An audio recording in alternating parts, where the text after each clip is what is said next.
Kung di mo na itatanong, sasali ako sa cooking competition ngayon. Ang challenge ay gumawa ng recipe gamit ang sardinas na ito. Kaya kanina, namili ako ng ingredients para sa idea ko. Pero bago yon, kumain muna ako sa labas kasi mahirap pumasok sa grocery ng gutom. Baka kung ano-ano yung bilihin ko, ang mahal pa naman ang bilihin ngayon. Hindi ito sponsored pero na-inspire kasi talaga ako sumali sa contest. Kasi sasali din yung mga nakilala ko dun sa grupo kung saan pinopost ko yung mga pictures nung niluluto ko. Doon ko din nalaman yung tungkol sa contest. Malaking bagay kasi yon para sa aming mga nagsisimula pa lang. Kasi doon sa grupo na yon, nagkakaroon kami ng engagement. Nakakatuwa nga kasi ngayon may nakakausap na ako tungkol sa ginagawa ko. Noon kasi wala talaga. Sanay naman ako mag-isa pero syempre minsan mahirap din kapag mag-isa ka lang. At least ngayon kahit papano, pakiramdam ko, may kasabay na ako. Manalo man o matalo, okay lang. Mahalaga, sinubukan. Mukhang masarap din naman yung naisip kong lutuin. Plano kong gawin nachos na may sardinas. Parang Tex-Mex na dish na may iba't ibang toppings tapos may cheese.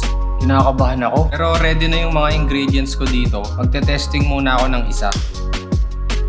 Game na, luto na tayo. Olive oil, sibuyas, kamatis, asin, paminta. Isang sardinas lang muna. Kalamansi. Tapos durugin natin. Lagay na natin yung cheese. Konting white sauce. Bake na natin hanggang matunaw lang yung cheese. Gumawa din ako dito ng white sauce gamit ang yogurt, sour cream, mayo, konting suka, kalamansi, salt, pepper, dried parsley. Haluin mabuti. Kunin na natin. Bango. Not bad. Lagyan natin ng white sauce. Wala masyadong cheese pool. Siguro kulang yung cheese. Tapos medyo madami yung sauce. Siguro babawasan ko yung sauce ng sardinas. Masarap na siya. Ang sarap ng white sauce. Bagay din yung tomato sauce ng sardinas na ginamit.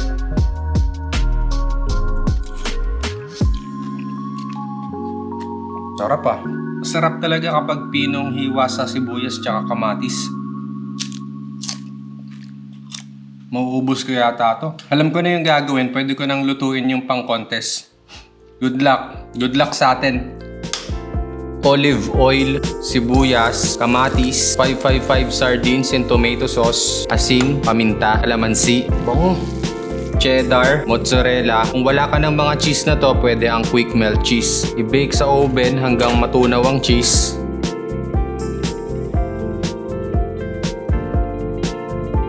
Nakakapagod. Pero tapos na akong magluto. So ipapasa ko na lang to. Abangan nyo yung resulta. Salamat sa panonood.